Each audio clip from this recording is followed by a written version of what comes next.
9 अप्रैल से लगे corona curfew के लॉकडाउन के बाद 53 दिन बाद शहर की सड़कों पर भीड़ नजर आई।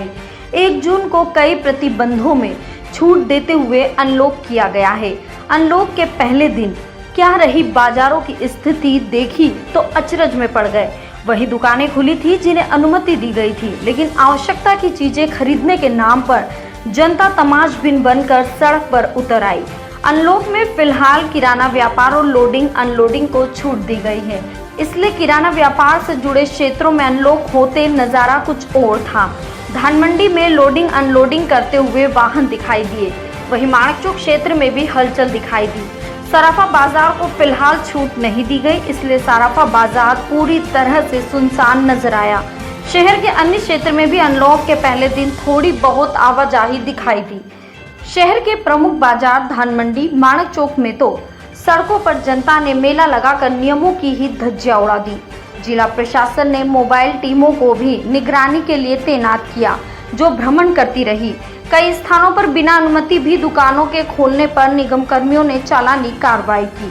शहर में जगह जगह सब्जी ठेलों पर भीड़ लगी रही, जिससे सोशल डिस्टेंसिंग की धज्जियां भी उड़ी। भीड़ के कारण कहीं संक्रमण नहीं फैले, इसके खतरे पर जनता को ही सावधानी रखनी होगी। लेकिन पहले दिन जनता लापरवाह नजर आई।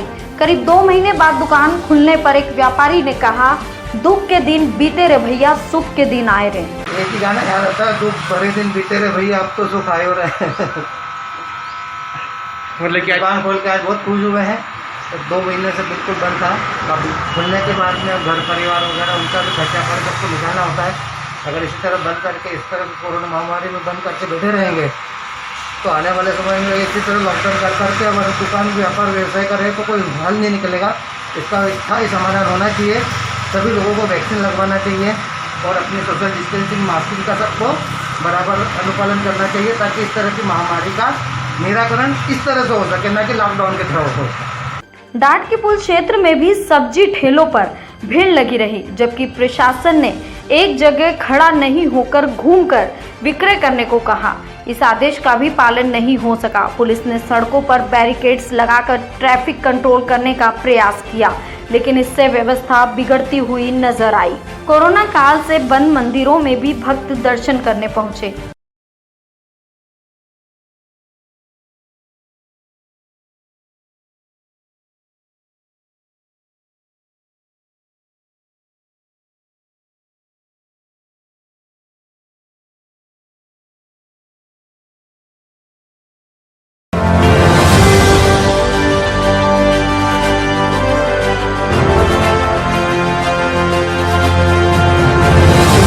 भाजपा नेता के बेटे ने कुएं में कूदकर आत्महत्या करने का मामला प्रकाश में आया। खबर के मुताबिक नामली भाजपा के पूर्व मंडल अध्यक्ष नंदराम कुमावत टेलर के पुत्र राजू टेलर ने आत्महत्या की है। खबर आग की तरह क्षेत्र में फैली। बताया जाता है कि राजू ने फोरलेन स्थित मेवासा अंगेटी बड़ो क्षेत्र के कुएं में कूदकर आत्महत्या की है। घटना स्थल देखकर मामला संदिग्ध और गंभीर लग रहा था, जो कई शंकाओं को जन्म दे रहा था कि ये हादसा है या आत्महत्या या कोई अन्य वारदात, जिसका खुलासा तो पुलिस ही करेगी। ग्रामीणों की मदद से शव कुएं से निकालकर पोस्टमार्टम के लिए जिला अस्पताल लाया गया। पुलिस मामले के हर पहलू पर जांच कर रही है। कुएं में मिली मृतक राजू के शव को लेकर तरह तरह की शंकाएं व्यक्त की जा रही है। परिजनों का कहना है कि राजू प्याज लेने से जावता गया था, उसके साथ हादसा हुआ है या आत्महत्या, ये तो जाँच में ही पता चलेगा। मेरा तो चूँकि मैं बाबूलाल कर्णधार नामली सोशल वर्कर हूँ, और क्योंकि नंदराम जी टेलर नामली के सामाजिक कार्यकर्ता है, उनका एक लड़का जो है राजेंद्र कुमार, प्याज वगैरह लेने के लिए मेवासा वाले शंभू सिंह जी के गया था। शाम को नहीं लौटा, क्योंकि वो रतलाम में भी टेलर का काम करता था। इस कारण क्या है कि इतना ध्यान नहीं दिया, हो सकता उधर से रतलाम निकल गया हो। कभी कभी यहाँ रतलाम भी रुक जाता था। और सुबह उनको कुछ परिवारजन को सूचना मिली कि डेड बॉडी उसके अंदर मिली। कुछ कारण वगैरह सामने आए? कहीं ऐसा कई कारण नहीं था कर पा रहे। तो पुलिस जांच मालूम पड़ेगा, कभी आएगा।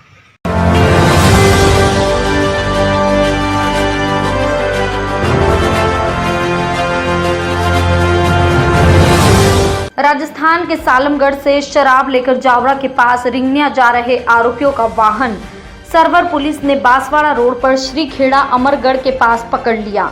लोडिंग वाहन छोटे हाथी में 85 पेटी शराब भरी थी, जो 2,40,000 रुपए मूल्य की थी। पुलिस ने शराब और वाहन जब्त कर आरोपी शिवम शर्मा और तूफान सिंह को गिरफ्तार कर सेलाना कोर्ट में पेश किया।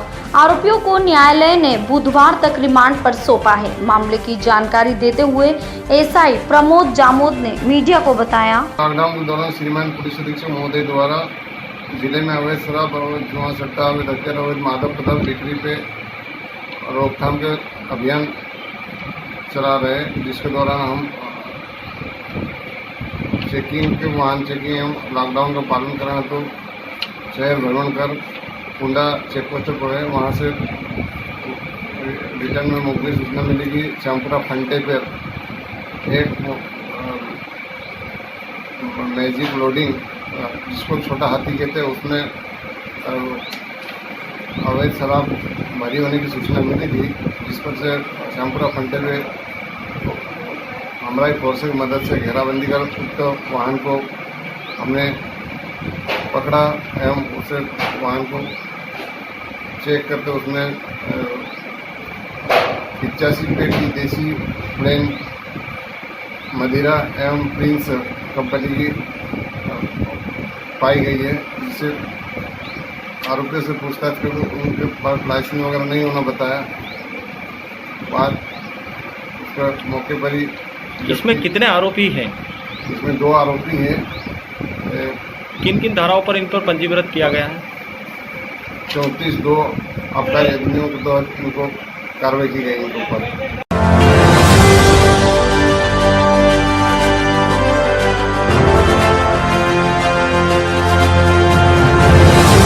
एक जून से हुए अनलॉक के बाद शहर की ध्वस्त व्यवस्था भी जनता को देखने को मिली। सफाई में नंबर 1 बनने की कवायदों में लगे निगम की पोल खुलने लगी है। हर तरफ गंदगी के ढेर और जाम पड़ी नालियों से तो जनता त्रस्त है ही।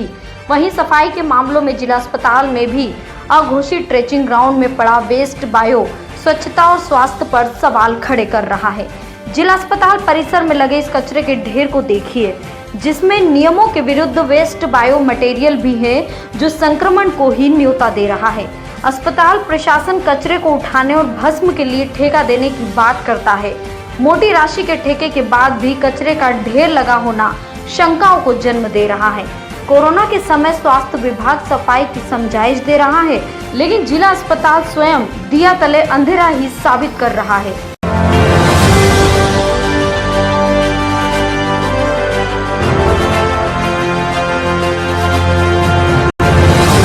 स्मार्ट सिटी के तहत बनने वाली सड़क के अंतर्गत शास्त्री नगर क्षेत्र में सड़क निर्माण का कार्य किया जा रहा है, जिसमें ठेकेदार ने खुदाई करते समय पानी की पाइपलाइन और लोगों के घर के नल तोड़ दिए। विगत 8 दिन से नल सुधारने का काम काफी धीमी गति से किया जा रहा है, जिससे क्षेत्र वासियों को पानी भी नहीं मिल रहा है। सड़क खुदी होने के कारण घर में आने जाने की भी दिक्कत हो रही है। इस समस्या को लेकर क्षेत्रवासियों ने कांग्रेस नेता विजय सिंह चौहान को बताया। समस्या को जल्दी हल कराने के लिए क्षेत्रवासियों ने सिटी इंजीनियर तथा निगम प्रशासन से निवेदन करते हुए चेतावनी दी है कि जल्द नल ठीक करके रोड निर्माण किया जाए, अन्यथा क्षेत्रवासियों को आंदोलन करने के लिए मजबूर होना पड़ेगा। क्षेत्र में आ रही दिक्कतों पर क्षेत्रीय नागरिकों ने बताया, अरे भैया गड्ढा करके रखे और पानी पूरा ढंग से मिल नहीं रहा। 8-10 दिन हो गए और सबको तकलीफ है शास्त्री नगर वालों को, तो इसको ठीक करे जाए जल्दी से। नगर निगम से नम्र निवेदन करती हूँ कि यहाँ जो बाहर सड़क पे गड्ढे खोद रखे हैं, इनको सुरक्षित रूप से कर दे, क्योंकि हमारे वृद्ध लोगों के चढ़ने उतरने में बहुत असुविधाएं हो रही है। कई बार हमारा जाना आना भी बहुत ज़रूरी हो जाता है, कहीं भी जाना होता है। इसलिए इसको 15 दिन हो गए, 10 दिन फिर भी यहाँ पे किसी ने आके कहीं देखा नहीं, कुछ नहीं। फिर भी या तो इस गड्ढे को भरवाए या फिर नल की जो भी सुरक्षा है पाइपलाइन को ठीक करवाए या कुछ भी करे, क्योंकि यहाँ बाहर बहुत पानी हो जाता है, चिकना हो जाता है, इसके सभी को फिसलने करने की असुविधाएं रहती है। इसलिए नम्र निवेदन है कि आप जल्दी से जल्दी इन गड्ढों को भरवाएं। ये जो रोड के जो ठेकेदार अपनी भोपाल की स्मार्ट सिटी का जो प्रोजेक्ट है और ये जो आर्यवर्त कंपनी, उसने बिना किसी परमिशन के यहाँ पे शास्त्री नगर पूरी रोड खोद दी और बारिश सिर पे है और इसका काम आगे चल नहीं रहा है। और रोड खोदने के बाद जो घरों की सारी पाइपलाइन और मेन पाइपलाइन जो टूट गई है वो करीब 10 दिनों का अभी तक रिपेयर नहीं हो पाई है। पूरी कॉलोनी वाले इस समस्या से ग्रस्त हैं और निगम के अधिकारी, जितने प्रशासनिक अधिकारी, सबको अवगत करा दिया गया है, लेकिन अभी तक पाइपलाइन आपके सामने लीकेज है सारी मेन पाइपलाइन। और रोड कब चालू होगी, कब इसका भराव होगा, अभी कुछ इसका आइडिया है नहीं। और बारिश ये पाइपलाइन लीकेज होने के कारण जो मिट्टी का भराव उस पाइपलाइन के अंदर गया, उसके कारण सभी घरों में गंदा पानी आ रहा है। मेरा नाम ईश्वर शिवानी है। मतलब किस तरह की समस्या आ रही है? ये रोड बनाने वाला 10-12 दिन हो गए खोद के चला गया और न देखने आ रहा है और पाइपलाइन फोड़ के चला गया। हम बीमार आदमी नीचे नहीं उतर पाते हैं। मेरे को तो 10 दिनों के नीचे पाँव नहीं रख पाता हूँ। बच्चे लेडीज को आना जाना बहुत दिक्कत हो रही है। और वो ओढ़ के सो गया और वो खोदने वाला इतने परेशान हो रहे हैं कि हम हमारी आत्मा जानती है। हाँ, मेरा नाम है ओम प्रकाश चौरसिया और मैं इसी लाइन का निवासी हूँ। पिछले 8 दिन से ये लगभग खुली पड़ी है। पाइपलाइन हर रोज़ टूट रही है, रोज़ रिपेयर हो रही है, प्रॉपर रिपेयरिंग चल रही है और इतनी असुविधा हो रही है यहाँ पे चलने वगैरह। अब यहाँ की आप देखिए जो गड्ढा बनाया गया है, जिसकी चौड़ाई जिस प्रकार से है, घर में किसी प्रकार से आना जाना ही असंभव बन पा रहा है। तो हमारी तो यही निवेदन है प्रशासन से कि इस कार्य को शीघ्र समाप्त किया जाए। कांग्रेस नेता विजय सिंह चौहान ने बताया, विगत 8-10 दिन से स्मार्ट सिटी के अंतर्गत ये रोड है वो भोपाल के ठेकेदार द्वारा यहाँ पर रोड बनाने का काम शुरू करा है। पुनः वापस से उसकी खुदाई करके छोड़ दी है और खुदाई के अंतर यहाँ पर पानी की पाइपलाइन जो डैमेज हुई है, कुछ लोगों के घर के नल भी फूटे हैं और मेन लाइन भी फूटी है, उसको रिपेयरिंग का काम किया जा रहा है। पर वो इतनी धीमी गति से किया जा रहा है। आज चौथी बार पानी का टर्न था, लोगों को पानी नहीं मिल रहा है और पाइपलाइन फूटी होने के कारण गंदा पानी जिनको भी मिल रहा है वो गंदा पानी मिल रहा है, जिससे लोगों के स्वास्थ्य पर विपरीत प्रभाव पड़ रहा है। मेरा निगम प्रशासन से, साथ ही रतलाम के सभी गणमान्य लोगों की, क्षेत्रवासियों के गणमान्य लोगों की ओर से निवेदन करना चाहता हूं और ठेकेदार से कहना चाहता हूं कि वे शीघ्र अतिशीघ्र, बारिश आने वाली है, अभी कुछ कह नहीं सकते कब बारिश आ जाए। और यहाँ पर इन गड्ढों के अंदर हम देख रहे हैं पानी जब आता है, नल आता है, पूरा लबालब आप देख लें, पूरा लबालब भरा हुआ है, यहाँ पर पानी भरा जाता है। आप शीघ्र अतिशीघ्र पाइपलाइन सही करवाएं और साथ ही यहाँ पर इसको जल्दी फिलिंग कराएं। और एक और नगर निगम से निवेदन करना चाहता हूँ, चूँकि ये रोड पक्की रोड बनने जा रही है, सीमेंटेड रोड बनने जा रही है, तो आप 2 ही साइड में यहाँ पर पानी की पाइपलाइन डाल दें ताकि भविष्य में लोगों को किसी की पाइपलाइन टूटे तो उन्हें पुनः इस रोड को ख़राब ना करना पड़े। और रोड के साइड में 2 ही साइड में पानी की पाइपलाइन डालने के निगम प्रशासन से मैं निवेदन करता हूँ।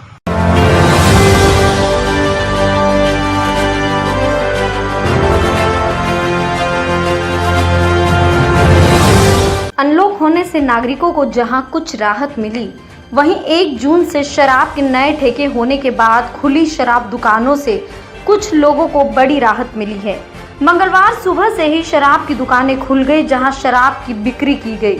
ऑनलाइन भुगतान नहीं करने वाले उपभोक्ताओं ने विद्युत कंपनी पहुंचकर बिजली बिल की राशि जमा की। अब तक नागरिक कोरोना काल में विद्युत बिल माफ करने की मांग कर रहे थे। आज आपने कितने दिन का बिल बिजली का भरा का भरा? पिछले महीने का, पर पेनल्टी लगी है अभी। वो बता रहा है कि अगले महीना एडजस्ट होकर आ जाएगी। कितनी पेनल्टी लगी है? एक पे 22 रुपये लगी है, एक पे 17 रुपये ली थी पेनल्टी। अगली बार नहीं आएगी तो देखेंगे। उन्होंने बोला कि अगली बार कम होकर आएगी तो फिर 12 बजे आएंगे, नोटिस देंगे। तो मतलब जैसे अभी मना किया गया है कि पेनल्टी नहीं लगेगी, इसलिए ये मतलब ये तो बोल रहे हैं कि अभी तो हमारे कंप्यूटर में डाली हुई है। अब वो तो कलेक्टर को चाहिए, कलेक्टर साहब क्या बोलते हैं।